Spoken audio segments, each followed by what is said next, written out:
Week 3 is officially in full swing with Thursday night football, and we have a few juicy matchups that we would love to cover. You're listening to the Fumblerooski podcast by Power 88 and Secret Weapons Consulting.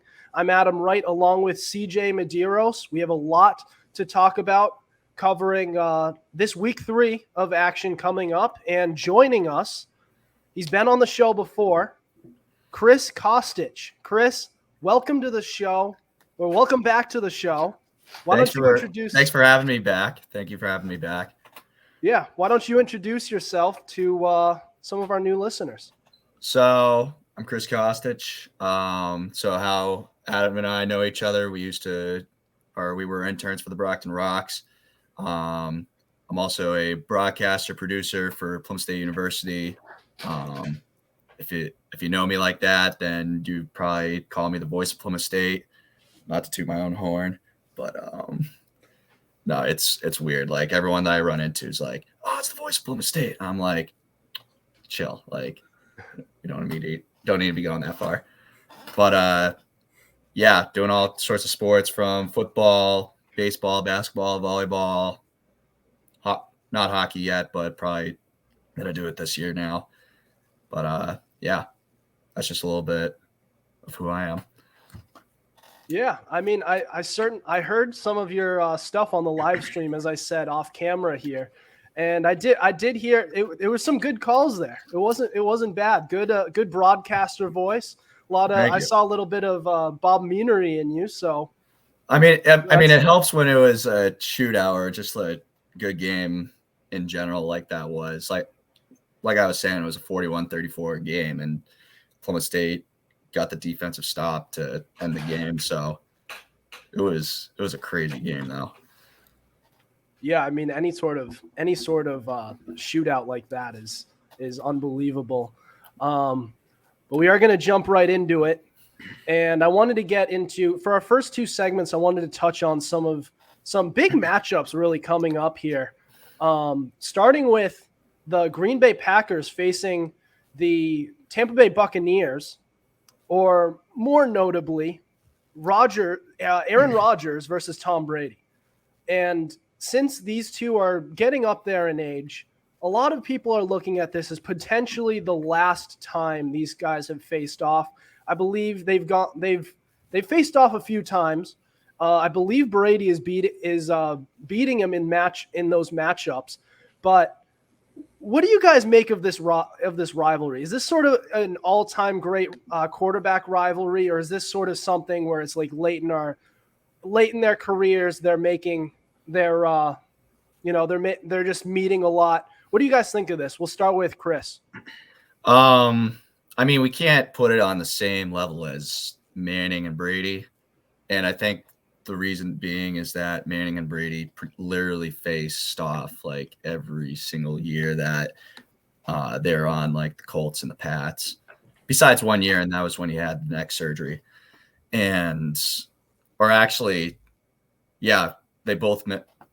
So Manning missed a year because of neck surgery, and then obviously Brady with the ACL. So there was that. And even with the Broncos, when Manning went to the Broncos, they faced off pretty much every year that he was with the Broncos. So I think saying that Rodgers versus Brady is a rivalry is a little far-fetched in that sense. And I would probably lean more towards they're getting late in their careers. And now they actually have the chance to face each other every year now that Brady's in the NFC. And we've seen that now the last few years. They're facing pretty much every year. CJ? I do not view Brady Rodgers as one of the all-time great rivalries. They've only played each other a few times, and it's pretty one-sided. Now, don't quote me on this, but I believe Brady is at this point either 3-1 or 4-1 against Rodgers. And it's just, I don't know. I mean, Brady is infinitely better than Rodgers, and anyone who says Rodgers is the GOAT, I think, must be blind and deaf, and furthermore must not know football. Now, even for this game, it's in Tampa. I personally think Tampa's going to win this, And even ESPN's power index, shows Tampa having a 60.3% chance to win that game. And a lot of it comes down to, yes, and I know Tampa is they've just been getting whacked with the injury bug, but we need to keep in mind Aaron Rodgers doesn't really have that much to throw to. You just have some people you just found at the dollar store. You got a Alan Lazard, who's coming off an injury, Sammy Watkins, who hasn't been good since like 2015, and the rookie Christian Watson, whose hands are made of stone and covered in butter. I don't like the Packers in this, and put me down for a Tampa victory.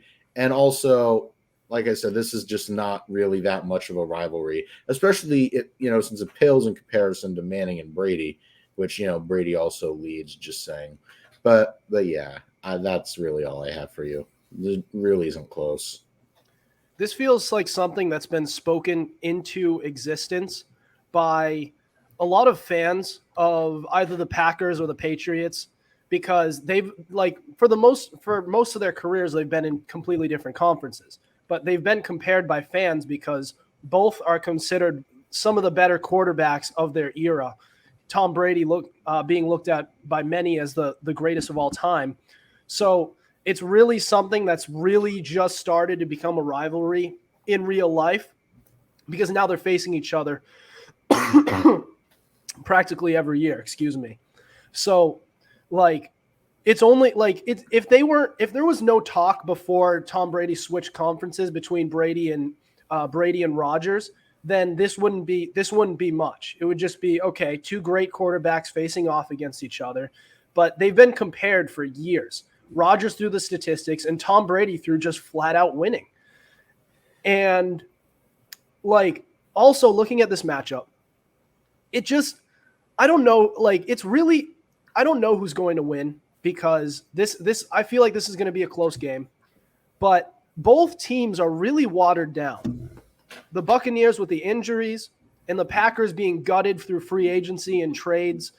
And it just literally Rodgers is he's not in an offense that's designed to just throw all over you. It's made to be more of a run first and play defense type of team. And the Buccaneers are made differently. They are made to throw all over you and play good defense. On paper, they're a great team, but the injuries have hit them so bad that both teams are just really depleted. This matchup on paper looks awesome. Brady versus Rodgers again, but it's not going to stack up to much. And as much as I love seeing, and I will be watching on the Fox Game of the Week at 4:25, but let's bring our expectations down for this matchup. And even if they face off in the postseason, it's going to be the same way, because these teams just aren't built. These teams aren't built to kill you. At least not the Packers and the Buccaneers, at least for now. So, that's definitely my 2 cents on that. But yeah. Yeah, I definitely agree with keeping our expectations for this game somewhat lower. I was just about to say this definitely not going to be the shootout that it could have potentially been if it was the same rosters as last year. But as you were saying, all the injuries and both teams just not looking really great at all. And plus, you also got Mike Evans suspended Sunday as well because of the altercation with Lattimore. But it's probably going to be one of those games that's it's not going to be a great game up until probably the last 5 minutes. It's probably going to be one of those matchups, I would say. Yeah, and also looking at it, one of their lead receivers in Sammy Watkins for the Packers, it looks like he's going to be out. So that's another weapon for Aaron Rodgers, as if he really had many, who's most likely going to be gone. And there's no more Marquez Valdes-Scantling, obviously, and no Devontae Adams, obviously. And that doesn't leave much left. And I know, Chris, we were talking during some of the games at the Brockton Rocks. You were really high on Alan Lazard, and I thought that's a potential guy who could pop out. If he has, if he was going to, he really hasn't shown any signs of doing it yet. Yeah, I mean, yeah, he has a receiving touchdown, but I want to be. Sorry, I'm trying to plug in my laptop right now just in case. But like, I want to be like, oh, he's still like trying to get into his role, but it's like, and we're also 2 weeks in. I mean, this could also be potentially one of those overreactions that we talk about later. But like, I think it's still one of those things that it's probably just like the first 2 games. They're still trying to get their bearings and whatnot. I'm still high on Lazard, but I think it's probably going to end up being one of those, like, give it like another game or 2, maybe. Yeah, certainly. Give it a game or 2. We'll see how things go. And I want to see how things go with this other matchup, which is going to be the Dolphins versus the Bills, and some possible implications it could have in the NFL power rankings in general. We'll get to that next. Don't go anywhere. This is the Fumblerooski podcast.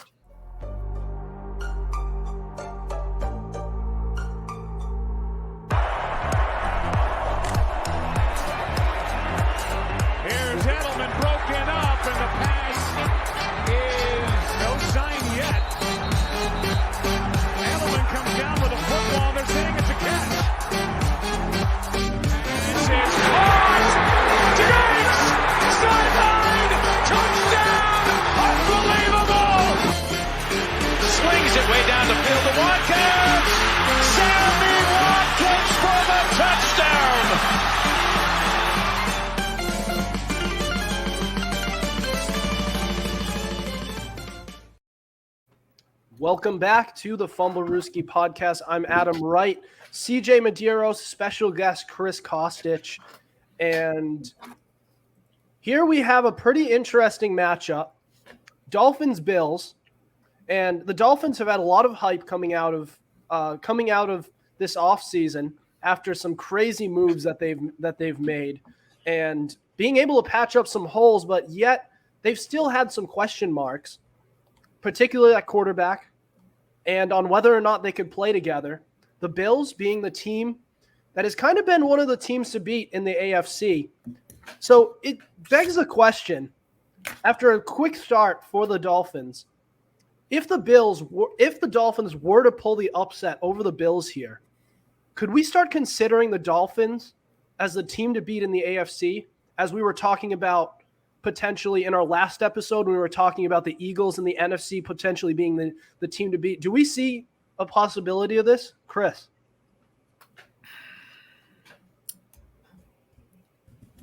Kinda.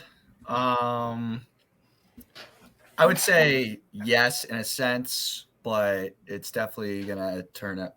I feel like you just have to let the rest of the season play out. I mean, the Bills are the freaking Bills. Their defense is just unreal. I think that Dolphins could definitely put themselves in a top 5 conversation of being one of the teams to beat. But I don't think I would say that they would be the team to beat if they were to pull it off against the Bills. All right. CJ. I grapple with this one. I really do. But ultimately, I lean toward the Bills. I really do. And if Miami wins, then I'd say put them in the conversation, you know? That's about, as much as you really can do. But I don't know. I mean, I know Tua had an amazing game against the Ravens, but I know 6 touchdowns is impressive. But you know who else has thrown 6 touchdowns? Nick Foles and Matt Flynn. So I'm just saying one game does not an elite quarterback make, as they say. I'm not going to say I'm not sold on Tua, but it's very clear that he's only as good as the weapons around him. Or was like, oh, Tua's taken a jump. Like, oh, yes, Tua's taken a jump. I'm sure that has nothing to do with Tyreek Hill. Not at all. But all jokes aside, Tua has shown that he is pretty good. But I like the Bills' defense. I really do. Even though I don't believe they're going to have Micah Hyde for that game, I still like the Bills. And plus, the Bills' offense is also insane. You have Josh Allen, you have Cook and Singletary and Moss at running back, and Stephon Diggs and Gabriel Davis, for receivers, and Dawson Knox at tight end. You see, the Gabe Dolphins Davis are is a good. dog. He's a dog. Oh yeah, he absolutely is. One of the most underrated receivers in the league, and I feel like the Dolphins are kind of like the beta version of the Bills, but I feel like not enough people know about him too. Like, yeah, that's the biggest thing. Yeah, but He's if you the play number 2 fantasy, guy. you certainly do. Oh yeah. Yeah. So everything aside, I'm going with the Bills, and I'm not gonna say anything more about the Dolphins unless they can show me they can beat the Bills. This is a real contender or pretender moment. You know what I mean? And I think after Sunday we'll have our answer. Yeah, so definitely coming up to leading into this game, I do still have questions on whether or not this Dolphins team is for real. We played the pretenders versus contenders game with the 2-0 teams, and I wasn't on the episode for that one. Unfortunately, technical difficulties. Laptop wasn't working. But I see if the Dolphins are able to pull this off, like do what they were able to do against Baltimore, at least come close to it and at least pull out the victory, then I see this Dolphins team as one of the contending teams in the whole league. Because the Bills are looked at as a Super Bowl contender. In fact, a lot of people look at them as the favorite. If they're able to blow doors like they did against Baltimore, then I might have to start looking at this Dolphins team as for real. They just beat the baddest bully on the block. Now, do I think they will? I think they have a shot. Like I said before, the Dolphins have a lot of question marks on this team. Lots of question marks on whether or not they can compete. And if they win this game, I think that'll turn a lot of question marks into let's say not question marks. And let's start looking at Tua as potentially a franchise quarterback. I see this as a shootout. This has the makings of it. And regardless of who wins or loses, I think that's going to be how this game goes. Both teams are locked and loaded. They have the same sort of build on how the team is structured. One team looks like they both have it so that they want to throw on the other team and still play pretty good defense. Miami has a good defense. The Bills have a great defense. Miami has good pass catchers. The Bills have good pass catchers. Both have respectable running games, kind of a running back by committee on both sides. So this is an exciting game. This is one that I like even more than Rodgers versus Brady. As I said, that's one you want to temper down this expectations for. This one, book it that this is going to be an exciting game. I can't wait to see it. I'm still not sold on the Bills running game, honestly, to be completely honest. Yeah, I hear that. I still am not big on Singletary, still not big on Moss. And really, if they get any success in the running game by any means, like it's because people are afraid of Josh Allen. Like they don't want him throwing 500 on your ass every week. Like, so they're going to protect the pass game. And then I went to the Pats-Bills playoff game. That's basically what New England did. They didn't blitz at all. And that was ridiculous. They went with the same game plan 3 weeks in a row, or 3 games in a row that they played the Bills. And obviously third time wasn't the charm. And that's the thing with the Bills. Their offense is so scary that you can game plan to not let Josh Allen be you, but he's going to find a way to be you anyways. And the Bills defense is just absolutely ridiculous. But on the Dolphins end, say they don't beat them, but they keep it close. Line's at 5.5. Say they keep it at about 5 or a 1-score game in general. Then we can definitely bring up the conversation of, okay, the Dolphins, they're the real deal probably. They are most likely the real deal at this point.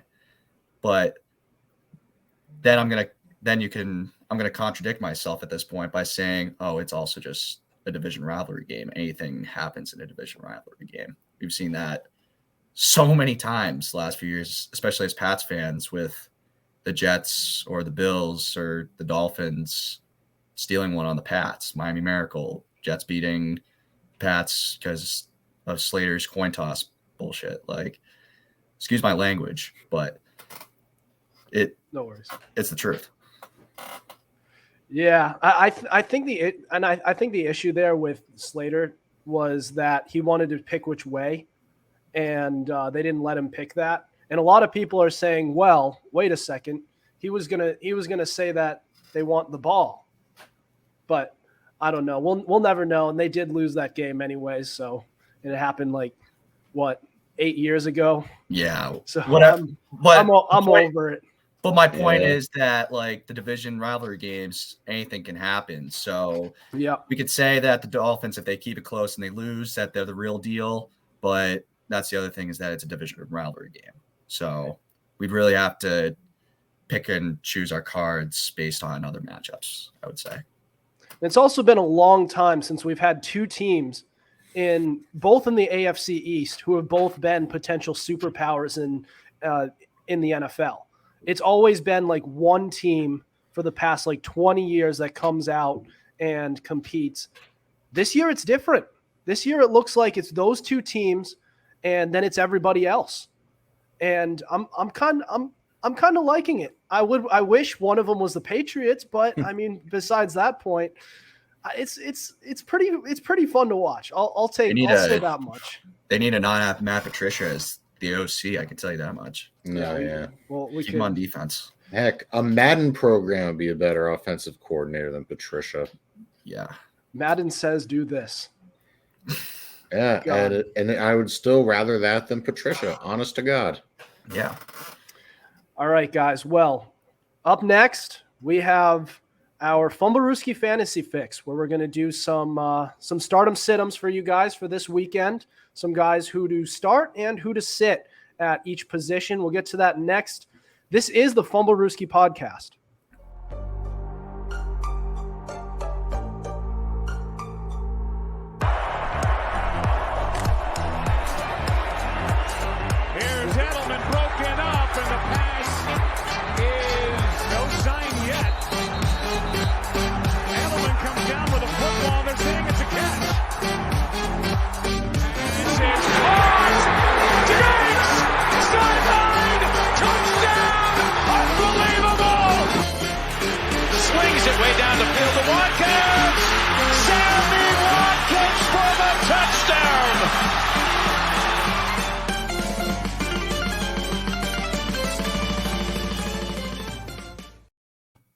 Welcome back to the Fumblerooski Podcast. I'm Adam Wright, CJ Medieros, special guest Chris Costich, and we are on to our Fumblerooski Fantasy Fix, and we are going to go through all of our stardom sit-ems for this week. So starting at quarterback, we're going to have you start Jared Goff at Minnesota, and that is an offense. That isn't so the Lions offense has been something that's been proven to be able to put up some points in the past couple of weeks. They're clearly not the team they were last year. Maybe not contenders, but good enough so that you could put Jared Goff in your starting lineup. And I think against Minnesota is just right if you need a quarterback.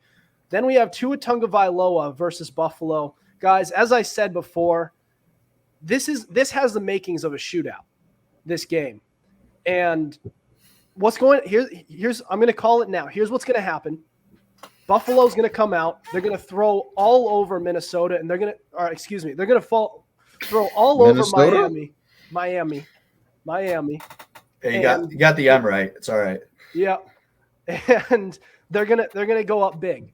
Then Tua and company are going to attempt to come back. Whether they pull off that comeback is one thing, but what I will tell you is you're going to get a lot of points out of all of this because it's a shootout. Both of these teams have the makings to throw all over the other. That's the way they're made, and that's what they're going to have to do with Miami. So I say start Tua Tagovailoa. Sit Carson Wentz versus Philly. Philadelphia has a great defense this year, and they shut down Carson Wentz, who in my opinion is a better quarterback than Carson Wentz. So what do you think he's going to do to Carson Wentz? Exactly. Sit Carson Wentz. Jimmy Garoppolo at Denver. Jimmy has, listen, it's interesting. It's good for San Francisco that Jimmy brought it, that Jimmy has another chance to start. The only problem is that he's just coming back. He's going to be a little bit rusty, and he's facing Denver's defense, which is actually a pretty decent defense. And it's hard to play well in Denver as a quarterback. I also want to point out that that Denver's defense right now is number 1 in fantasy against wide receivers. There you go. There's more. There's more to put. So do not start Jimmy Garoppolo at Denver. All right. As for running backs, we're going to start David Montgomery at Houston. So the Bears team, in general, has not looked good for the most part, but David Montgomery's been pretty good so far this year. He may be working behind a lackluster offensive line, but Houston's front seven is also pretty lackluster. So go with them. Start David Montgomery. I also have Darrell Henderson. Start him in Arizona. I see the Rams going up big, and they're going to coast and run the ball. Darrell Henderson's the most healthy out of that backfield. You start him, and Arizona hasn't been the best against the run either this season. You start Darrell Henderson. Sits, I have Leonard Fournette versus Green Bay. Green Bay has a good offense. Green Bay has a good defense. And Tampa Bay's front, their offensive line has suffered a little bit this season. So I would go the safe route and sit Leonard Fournette this season. Also sit James Conner versus LA. As I said, game script is going to betray him. The Rams are going to go up big against Arizona, and the only way they stay in it is by throwing the ball, and James Conner is going to be a victim of that game script. Going over to wide receivers. Excuse me. Start CeeDee Lamb at the New York Giants. Now, I understand that they lost Dak Prescott for a few weeks, but with this guy at quarterback, CeeDee Lamb in the past has actually been pretty good. So I would start him. He's a sneaky start. A lot of people aren't going to put him in their starting lineups, but you drafted him as your wide receiver 1 for a reason. So start him. Then after that, we have Gabriel Davis at Miami. As I said, this is going to be a shootout. Both teams are going to be throwing the ball all over the other team.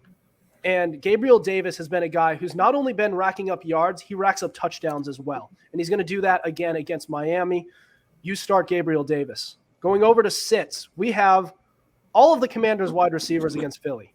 As I said with Carson Wentz, the problem with Philly is they've been pretty good on the secondary.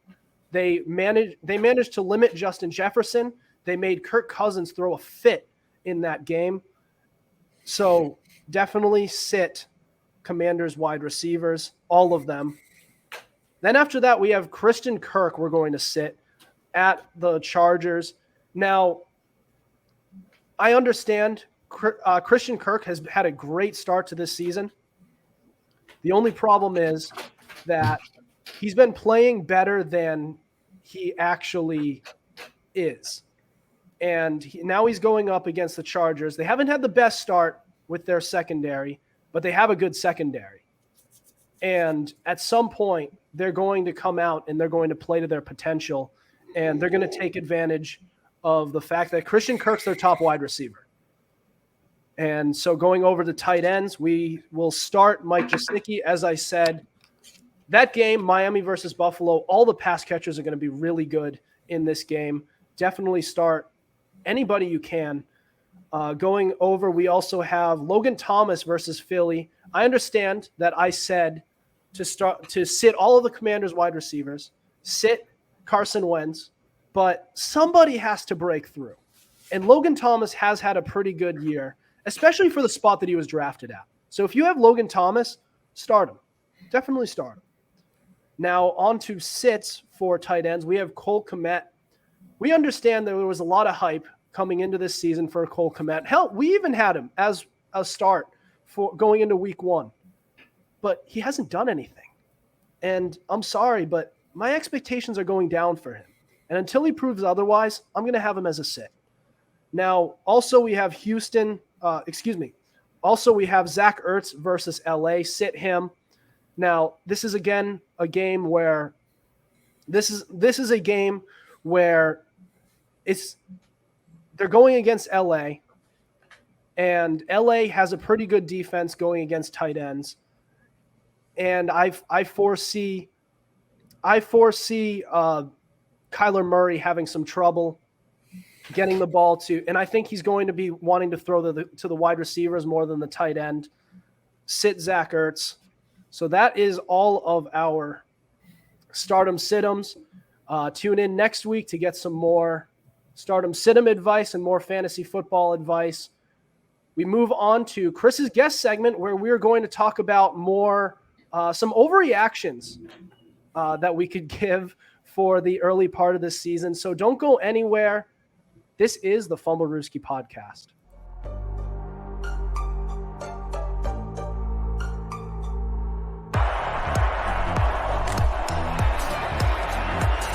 Here's Edelman broken up, and the pass is no sign yet. Edelman comes down with a football, and they're saying it's a catch. This is caught! Diggs! Sideline! Touchdown! Unbelievable! Swings it way down the field to Watkins! Sammy Watkins for the touchdown!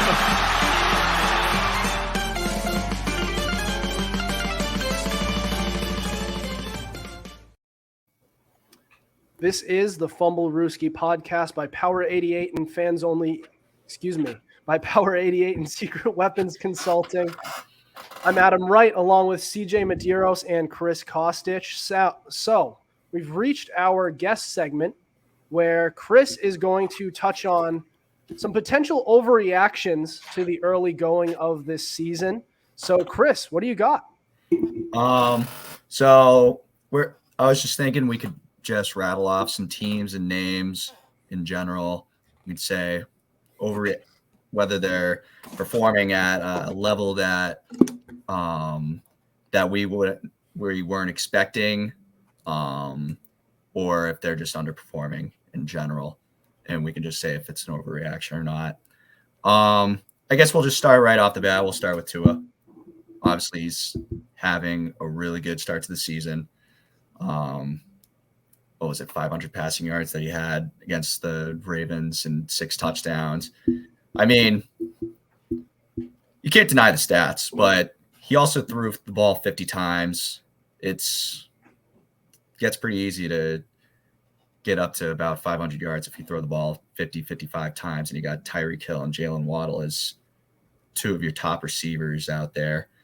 I mean, I don't doubt how good he can be, but I think, especially with the Bills game coming up, I think this is definitely going to be a real test to see if it actually is an overreaction or not. But I think right now we can say it's a slight overreaction, or at least in my opinion. All right, CJ, do you want to give one? I don't know. What do you got? Do you have more? No. I was gonna leave it up to you guys and have you guys give your input on it as well. So you want me to give my impact? My input on Tua or something else? Tua, and then you can just rattle off. Tua. You already know how I feel. It's just, I don't know. Like I said, he played well, obviously because he finally, has an elite, truly elite receiver one. And yeah, he has taken a step, but yeah, the addition of Tyreek Hill has really served as a good crutch for him. And plus the Dolphins defense has been decent. So I wouldn't say that's an overreaction.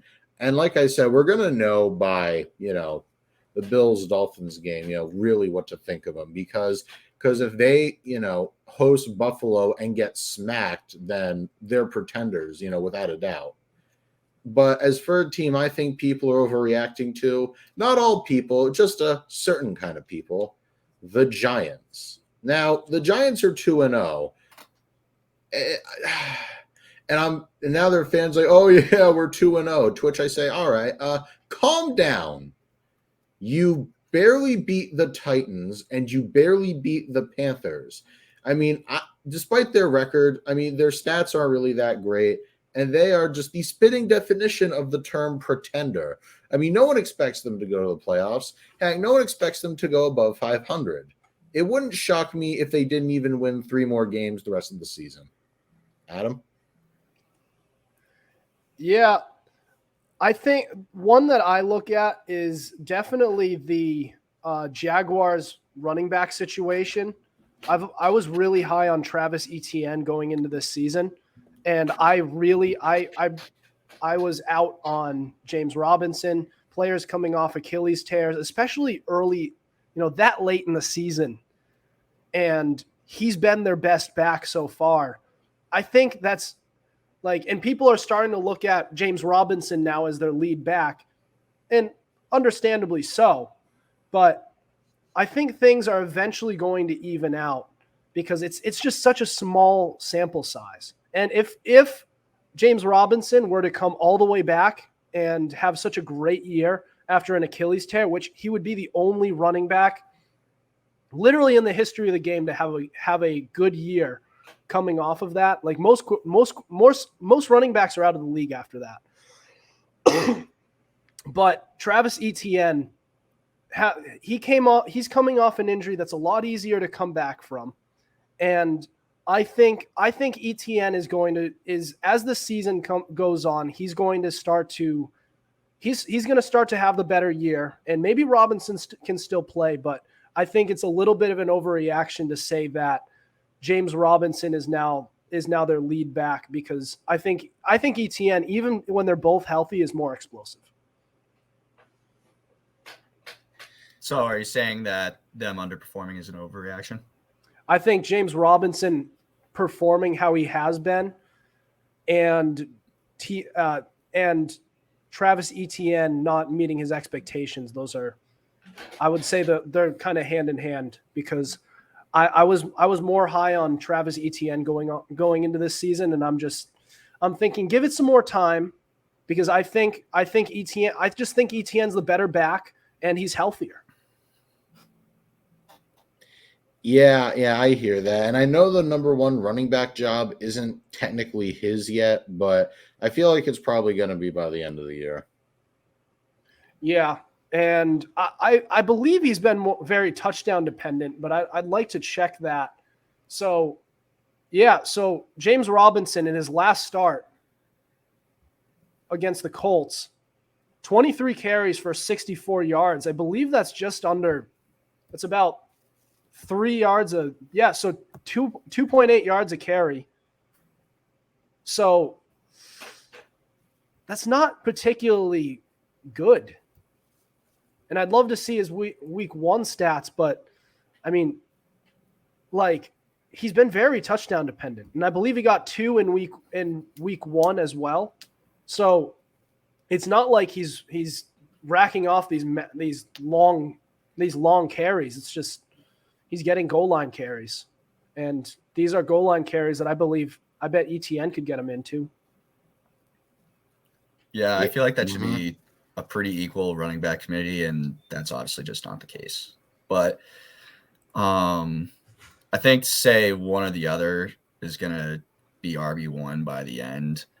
I can agree with it, but I still think I'm going to lean towards that it's going to end up being a running back committee by, say, week 4, latest week 14. Certainly. Do we have any other potential overreactions? I was just thinking of this one. I'm going to go with 2 teams that can go both hand in hand. we were mentioning the Bengals a lot. We're going to go away from the Bengals right now. But I would say the Broncos and the Colts, they have very similar situations. Colts and Broncos, both with new quarterbacks, veteran quarterbacks, and both teams are struggling right now. And Colts tied against the Texans, bad tie. And then they lost the Jaguars last week. They got shut out. And that's just horrendous, really. And then Russell Wilson not doing well with the Broncos. I mean, they both go hand in hand, I would say, like I said, with the situation at hand. And a lot of it comes down to people saying, oh, we're still trying to figure it out. Still coming up on week 3. Give it some time. So I think that, yeah, them playing bad definitely is an overreaction. I think that maybe this week those teams will be able to pick it up, I would say. Try to find their groove. Yeah, and you mentioned the Broncos, and I think I have another overreaction. What do you think of the idea that the AFC West is the most disappointing division in all of football? I can see that, but, I mean, you look at the Raiders, disappointing. Broncos, disappointing. Chiefs, living up to expectations, I would say. Chargers, it's tough to say because they just went through 2 grueling battles against the Raiders and the Chiefs. So I would say it's a slight overreaction, but that's only because we're only looking at half of the division is not playing well compared to the other half. So I think it's just a slight overreaction. Yeah, especially since it is fairly early. You might, if you're the Broncos, you might want to fire your coach soon. If this is like, if things are getting this bad, and I'm not sure if this is an overreaction because I'm pretty much dead serious about this. Because you have such a good young core of players now led by Russell Wilson. And you're putting up these performances like this against teams that you shouldn't be putting up poor performances against. So looking at that, if they really want to make the playoffs, how soon do you think they need to fire the coach, or do you think they should? I think if they keep doing more boneheaded decisions, then yeah, I would say maybe even week 10. I mean, I don't know. If they were, I wouldn't say fire the coach, but if they were, maybe week 10 earliest. No, I mean, I hear you. I do, but you can't just fire a first-year head coach midway through the season. I mean, You may be losing games, but if you do that, you lose something arguably more important, franchise credibility. Yeah, that is a fair point. And if this guy can't coach and he runs this team into the ground, that would be a big disappointment because there were fairly not too high expectations because this is kind of a lot of new faces on this team, but they had fairly high expectations going into this year. And there were playoff aspirations for this Broncos team, and it is early and they're only 1-1 right now, but not the best start. Really, it's not looking good for them. Yeah. I agree. All right. Well, up next, we do have to move on. So up next, we're going to get to our Fumblerooski fan box. We apologize that we weren't able to get to it this past episode, but we're making it up to you guys and getting it in this today, and we'll shout you guys out in post over the weekend. So don't go anywhere. This is the Fumblerooski podcast.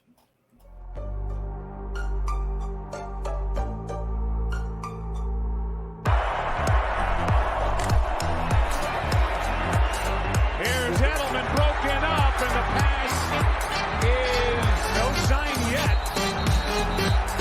Edelman comes down with a football. They're saying it's a catch. It's caught. Diggs! Sideline! Touchdown! Unbelievable!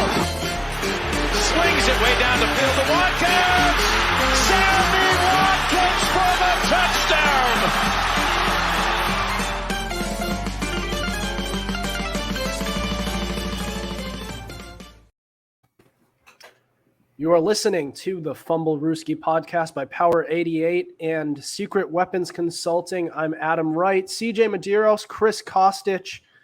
So we have reached the Fumblerooski fan box where we post a question filter on our Instagram every Monday.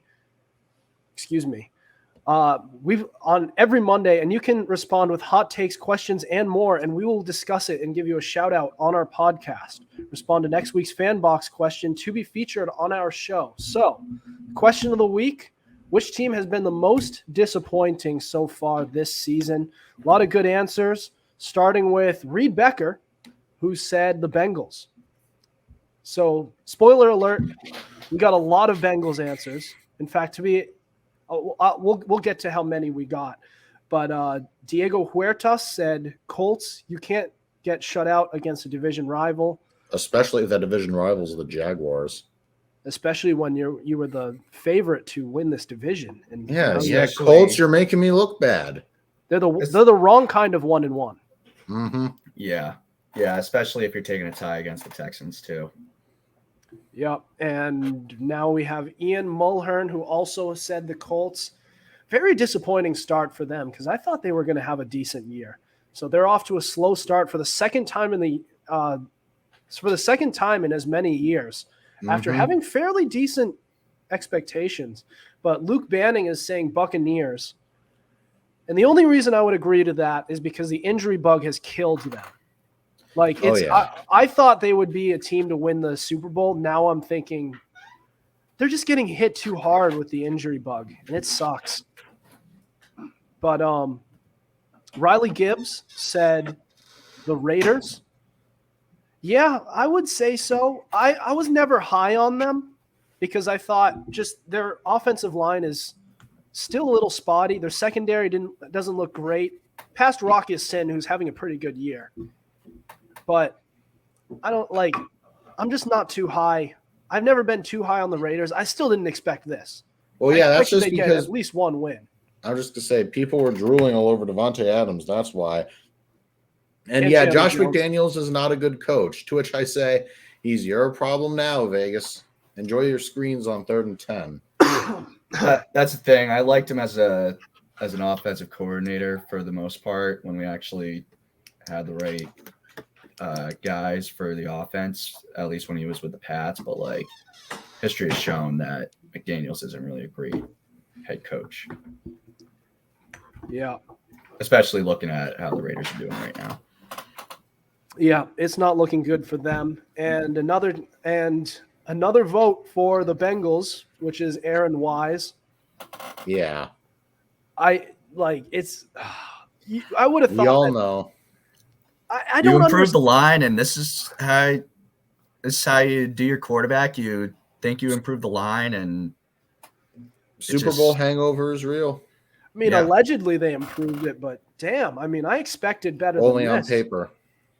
It's unbelievable. But Diego Larios also said the Bengals offensive line and play calling are looking trash, basically. But I don't know what to say.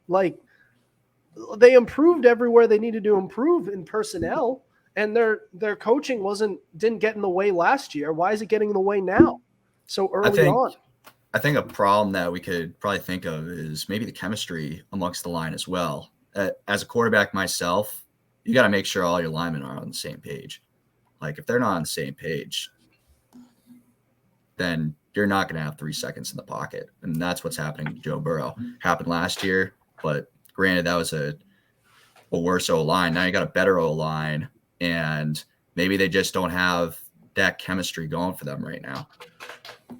So it really looks like something where they're going to have to figure it out soon. And you are right. I guess chemistry is a thing, and especially in football, you guys all have to be able to get along and be on the same page. And what I will say is this O-line is mostly new, all new players. So that's going to take some time to figure out. And it'd be nice if they didn't start 0-2 during that time, but stuff happens. But Brady Kudo said Vegas. Yeah. That has been a tough one. Yeah. As we talked about before, like I just think they improved so much in these fixed areas, front seven and wide receiving core, or just plain old pass catching core if you include Darren Waller, that people kind of ignored their weaknesses, which is offensive line and their secondary. And they did get Rocky Sin, so they're not awful there, but like it's just you still need to improve in the places you need to improve at.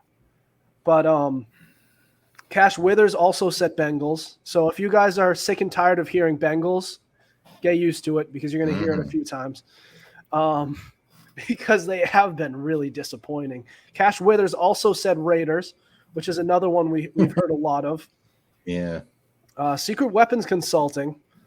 And I'm sorry, but I don't think I can't agree with this one. Bills, in all caps, with all the hype, one would think they should be cleaning up from the parade by now. That was more sarcastic than anything. I spoke to him. Yeah, because I was gonna say they've lived up to their expectations and then some. Yeah.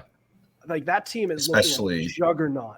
No, he basically they just manhandled the Titans. Sorry, CJ for cutting. No, it's cool. It's cool. Basically, he means that a lot of people are treating the Bills winning the Super Bowl like a foregone conclusion. He's like, just get it over with. Yeah, I mean it's just ridiculous. Then we have Connor Fallon, who also said Bengals. Yeah, I think we're beating a dead Bengal at this point. Yeah. And then we have Jack Hartman, who said Cincinnati, and it isn't even close. Can you tell the Bengals are disappointing? I can grab the bat from my car right now. We can just really beat the hell out of it if we want. Oh, absolutely. We have Jad Noam. What's his name? I'm trying to find his actual Jad. So is Jad Noam, something like that. Let me know about the pronunciation, but he said Bengals as well, and he also said Colts, two teams that are underperforming. And then we have Landon Weber, who said Colts.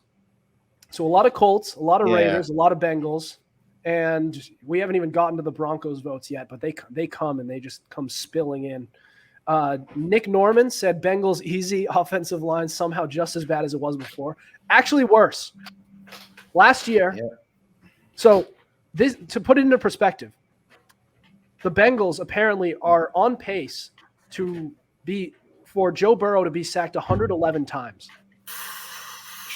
I mean, obviously that probably won't happen, but it's disturbing to think about. It's disturbing to think about, especially since he was sacked 54 times last year, which was still league leading.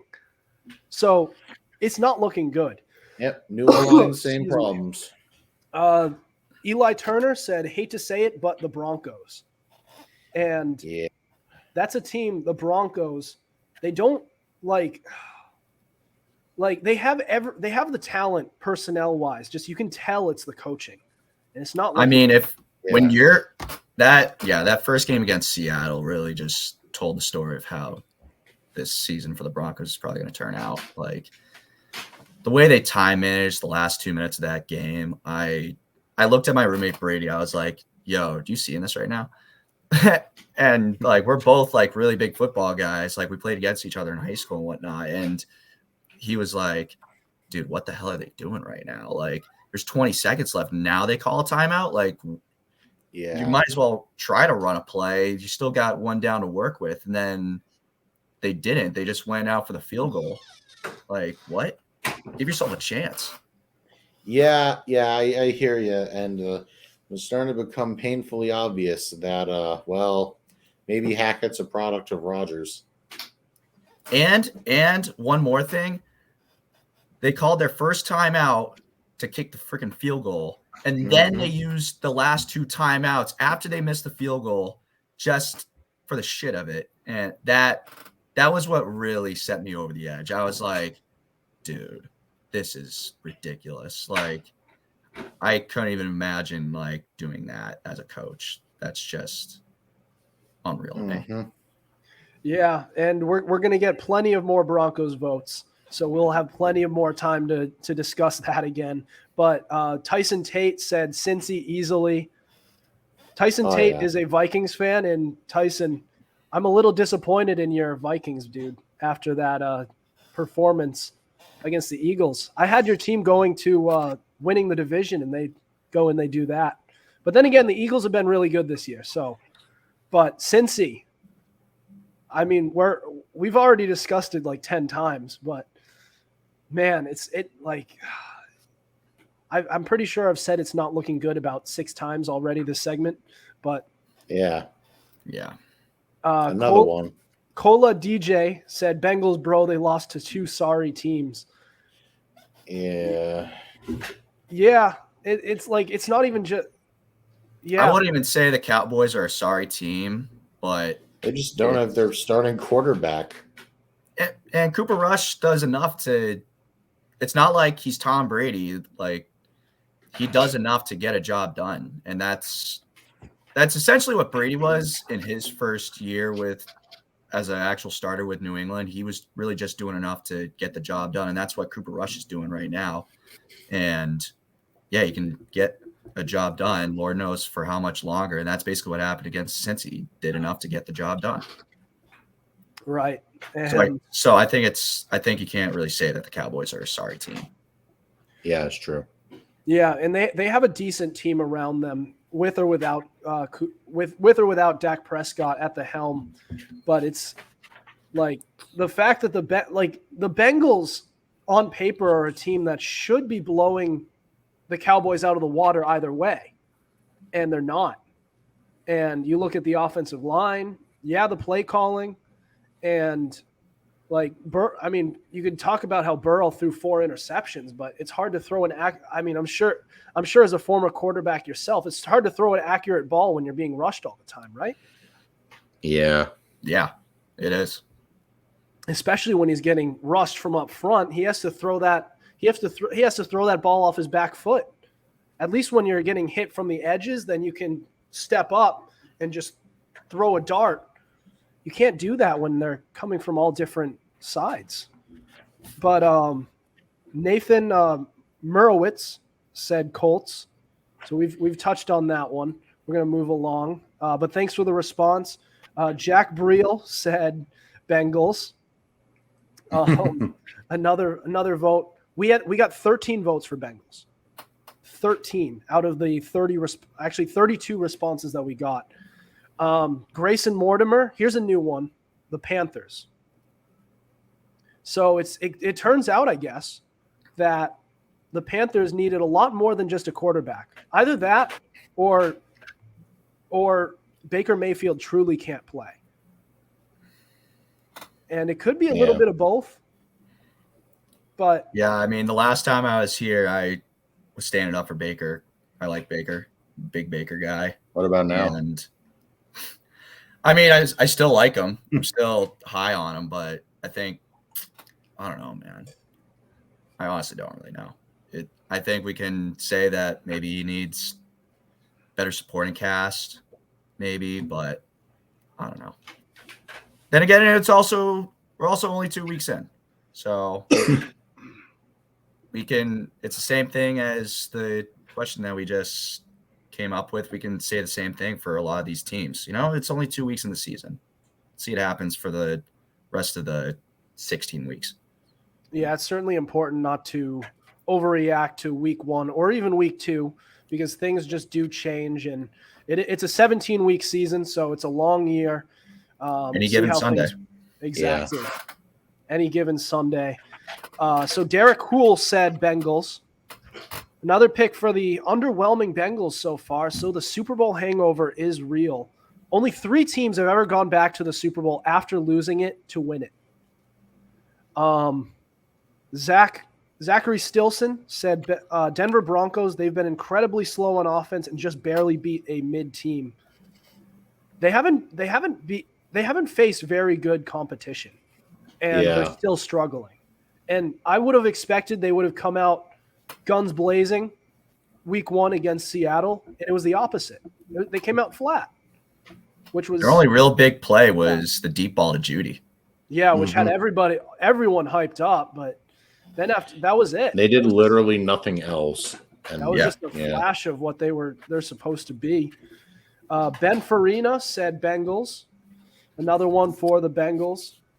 Leo Koivu said Raiders. Blew a 20-point lead to the Cardinals. That was tough. We actually haven't touched on that part, but you have a lead, and you have Derek Carr, potential Hall of Famer. No, Devontae Adams. don't get me started on that, man. Don't do it. Don't do it. I'm just gonna pretend I didn't hear that. Hey, as Devontae said, it's hard going from Hall of Famer to Hall of Famer. That's why they're 0-2. Yeah. I don't know about that, man. Yeah, Raiders that's blew a little, you know. I'm obviously joking. I know. But Raiders they blew Sure a 20. You blew a 20-point lead, and I know the Cardinals are supposed to be like pretty good, but they got embarrassed by the Chiefs, and you had a lead, a 20-point lead over the Cardinals, and you couldn't hold that. If you had pretty high expectations going into this season, if you're anywhere close to what you were supposed to be, then you win that game. That was stupid. McDaniel's magic. Trayson Combs said Titans or Broncos. Titans aren't one we've touched on really, and they are 0-2. I believe they're 0-2, correct? Oh yeah, they are. So yeah, like I just feel like they could be better than they are, I guess, but they lost a lot of pieces. They don't have AJ Brown. No AJ Brown left, and they expected Treylon Burks to just become AJ Brown. And they're expecting for Ryan Tannehill to just show up and be what he is when he has all these weapons around him. Especially if the Bills shutting down Derrick Henry the way they did. And this is also what happened. Yeah. This is also what happens when you build a team around your running game, because no matter how good you are at running the ball, when you face stacked boxes consistently and opposing defenses do not respect the passing game, they're just going to stack up against Derrick Henry, and this is what's going to happen. Also, Derrick Henry's getting up there in age, so I highly doubt that he's going to be able to play at the level he has in years past, especially coming off the injury that he just had last season. But Bryant Johnson said, my Colts. So again, the Colts, I really do believe in Matt Ryan still at this point in his career. I do. Like, he's somebody who's always been able to put up decent numbers despite being on what's been, for the most part, a lackluster Atlanta Falcons team. And now he's going to a team that's fairly respectable. I think the issue there is, number one, injuries. And number two, new team. Number three, wide receiver depth. Or just pass capture depth in general. They have Michael Pittman, then who else? They just wouldn't know. I'm trying to think right now. I can tell you how to fix the Colts. Get a real One of them's on quarterback. my fantasy team too. Haskell. Yeah. might be him. Now I got to check. He's on my bench. I know that. Now I got to check. I mean, I'm just saying they need a real, actual quarterback. I mean, they've been going from bridge quarterback to bridge quarterback for a while. You can't just keep putting a Band-Aid on a gangrenous wound. You got to fix it. Excuse me. All right. Cameron Briel said, not a team, but coach. Nathaniel Hackett is horrible. So when we're not getting votes on the Denver Broncos, we're getting votes on their coach, even though we asked teams. So Nathaniel Hackett's that bad he broke the fan box. Yep. So, yeah, I mean, you like, maybe we can't even place it all on the Broncos because they actually have a pretty good roster. Yeah, I think overall the summary of the Broncos, especially just from our discussions here on this episode, it's really just the coach. Yeah.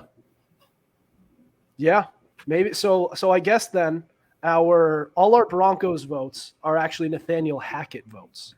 Absolutely. Because the Broncos don't deserve what they're getting. That being said, Mike Lorenzi said Broncos. Hackett isn't hasn't gotten anything going on Seattle and Houston. So as I said, like, it's one thing that they're underperforming. They face Seattle and Houston, two teams that are supposed to be cellar dwellers. It's not looking good. Especially since the Broncos, even though they lost, they still were set up with a chance to win, and Hackett screwed it up. Yeah. In the stupidest way possible. All right. And last but not least, and Chris, I'll let you explain this one since you're on the show with us. But Chris Costich said, everyone going to say Bengals, but I'm a go Broncos, especially with a stacked AFC West. Well, it's a stacked AFC. The division in general is stacked. And we said, like, the Raiders obviously being another disappointing team, but when you have high competition and you're expected to play up to that high competition, especially with how good the rest of the division is, and you start out 0-2 and playing the way you're playing, not against division rivals, it's not looking good. You're set up for failure at that point. You know, these responses have been so, like, the fact that we've said, how many times have each of us said it's not looking good? Yeah. The fact that we've said that after just about every single pick looking good tells me that these have been pretty good. That tells me that these have been some pretty good responses. So good job to everybody. We apologize again that we weren't able to get these mentioned during our Tuesday episode. Finding time to do these episodes since we're all college students has been tough. I didn't think I was going to be as busy as I have been. I've been swamped.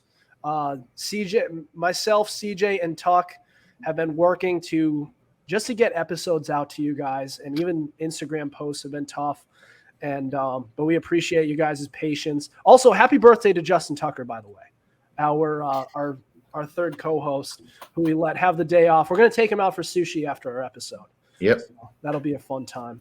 But Chris, do you have any other thoughts? Anything else you want to get off your chest for the NFL before we end? No, not really. I got to get ready for a John Party concert now, so it should be fun. It's going to be awesome. Where is it? Is it at Xfinity? It's in Guilford. You know where Guilford is? Guilford. Can't say I'm familiar. It's like over near Winnipesaukee. Oh, so that right over there. Yeah, it's kind of got the same like type of feel as Xfinity Center and Mansfield, just a smaller venue. Nice. All right. Well, if we don't have any other thoughts. Wait, hold on. I have a thought. What's up? You said we got 32 responses, right? Yes, we did. And so I crunched the numbers, and, with 13 responses saying the Bengals, that means 40% of family responses all said the Bengals were the most disappointing. The more you know. And I'm pretty sure the other half were like we got a lot of the same responses. Yeah, it was also Colts, Broncos, Raiders a little bit. Yeah. I think Broncos got the second most. Colts, Raiders. We got some. I think Grayson was the only one who picked one that's like not one of those he said teams, the Panthers, which is the Panthers, which is a good pick. That's actually a pretty good pick because we had kind of some expectations for them. All right, guys. Well, that'll do it for us tonight. Thank you for listening to us. Be sure to tune in to us Tuesdays and Thursdays at 7:30. Be sure to subscribe to our YouTube channel. We also have all our episodes available on Spotify, Spreaker, Apple Podcasts, iHeartRadio, Google Podcasts, and so much more. Also, be sure to follow our Instagram at Fumblerooski_podcast to keep up with our podcast and the latest coverage on the NFL. Otherwise, we'll see you next week. Over and out.